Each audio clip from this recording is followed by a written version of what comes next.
recording. Okay, so the second form of the categorical imperative, let me find my notes again, is on page 29. And he says, act in such a way as to treat humanity, whether in your own person or in that of anyone else, always as an end and never merely as a means. So, to treat humanity always as an end and never as a means. What this first thing that this means is to never treat another person as a means to your own end. Right? To never use someone else as an object, in essence. Right? To use someone is to treat them as an object rather than as another human being. So this is going along with Kant's definition of the human being as an autonomous rational agent, right? We are fundamentally not of this physical world, right? We are pure rationalities. What we are, in essence, is a pure rationality. And a pure rationality is always an end in itself. To treat another person as something other than an end in itself, as a means to some end, is to fundamentally disrespect and degrade other people. So never treat people as means to an end, and always treat them as ends in themselves. Don't use people, don't treat them as objects, but then also, and I think more importantly in some ways, is to always treat people as ends in themselves, right? And what this means is that I not only cannot treat people as a means to my own end, I can't use them to get some benefit to myself, but I also have to treat them as ends in themselves. I have to allow them to pursue their own goals. I have to allow them to pursue their own practical projects, right? So for Kant, right, my practical goals are not based in pure reason. My practical goals, my desires in the world are based in self-interest, are based in my social concern. They're anthropological, which means that I can never say that I have a better practical goal than someone else, right? My goal is relative to my interest within the practical realm. It has no basis in absolute morality or absolute reason. And therefore, I can't tell some other person who is just as much an autonomous rational agent as I am that their goals are wrong, that they are ethically worse than me because they have the wrong practical goals.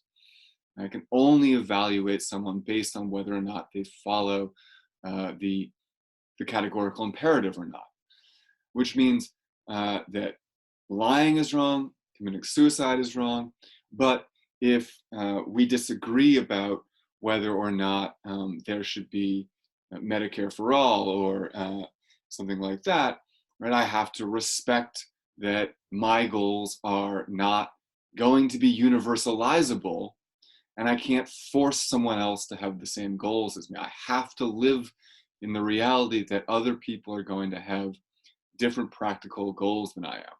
I can certainly try and persuade them, and I can certainly try and, fight for my own practical ends and win out, but I can't claim to have absolute moral authority when it comes to practical goals. I have to allow other people to have their own goals. I think this is a very interesting moment in Kant's thought. It is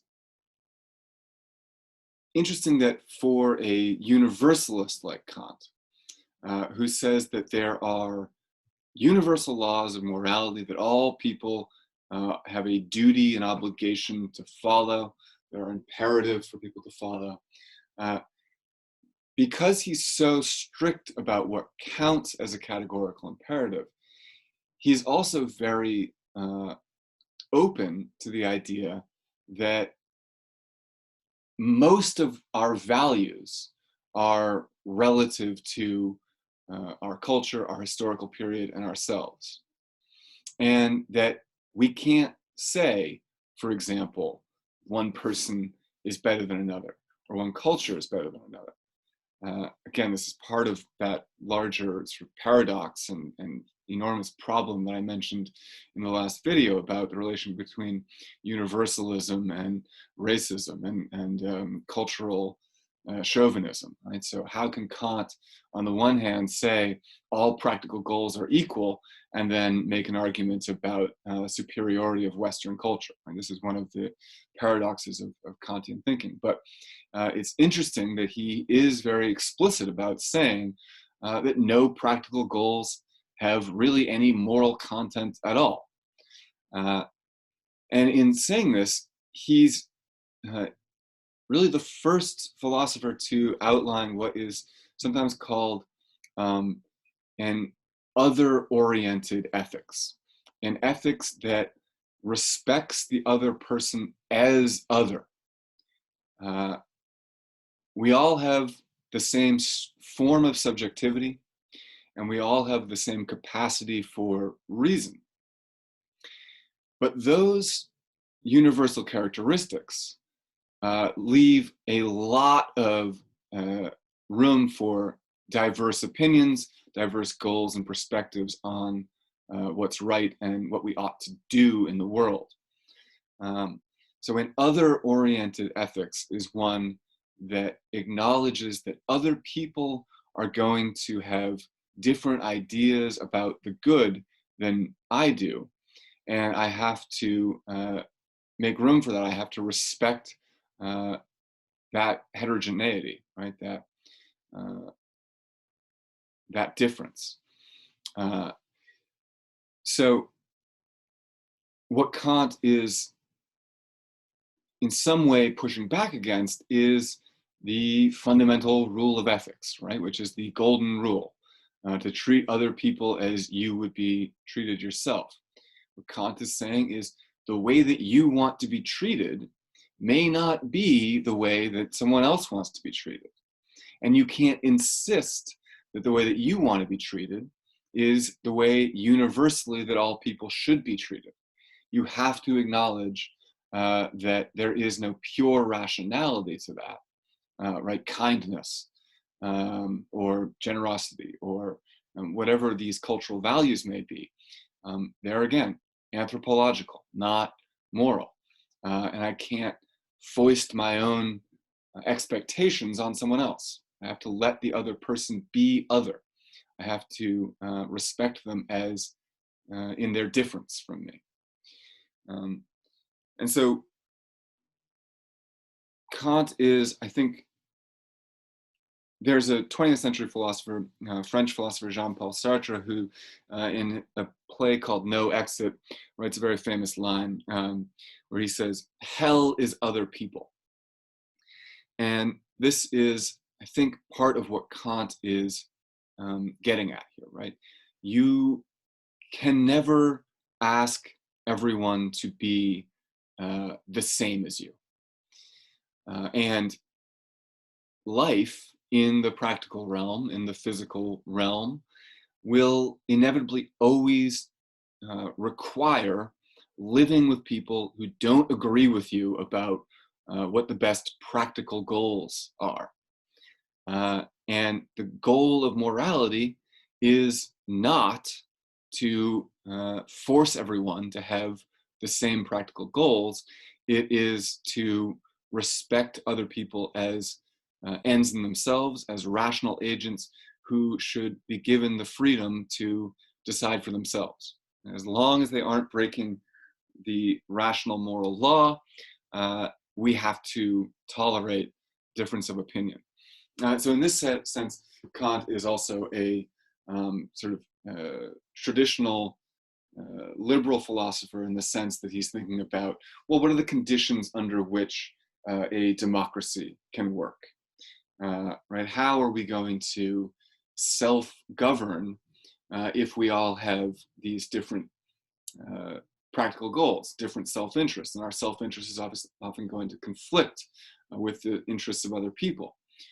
We have to find those laws that are not going to prevent people from pursuing whatever practical ends they want to pursue.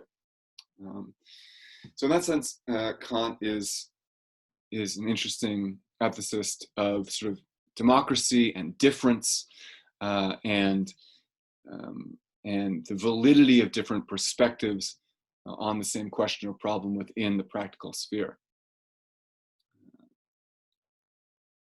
So we have to value autonomy and therefore heteronomy more than homogeny and universality in that sense.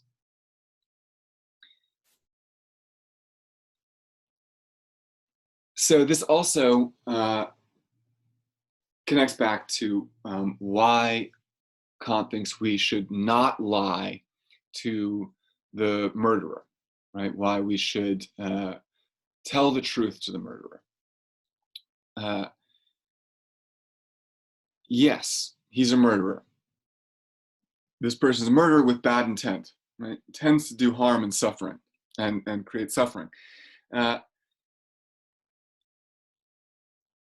However, all that I am able to take responsibility for, the only thing in the world that I can control, is myself. Everyone is autonomous, self-ruled. Everyone is responsible only for themselves. All I can do is control myself. And in that situation, where the murderer asks if I've seen my friend, if I lie, then I am trying to control someone else. I'm using that murderer as a means to my own end, which is not killing my friend. And that's in my self-interest. It is not moral, and I've not taken responsibility for myself because I've not aligned my will with the absolute moral law. I can only take responsibility for myself. I have to tell the truth. If, having told the truth to this murderer, the murderer then decides to use that truth to do something terrible, that's not on me. That's not my responsibility. I'm not responsible for what that person does. Right? In every instance, I have to do what puts me in alignment with the moral law.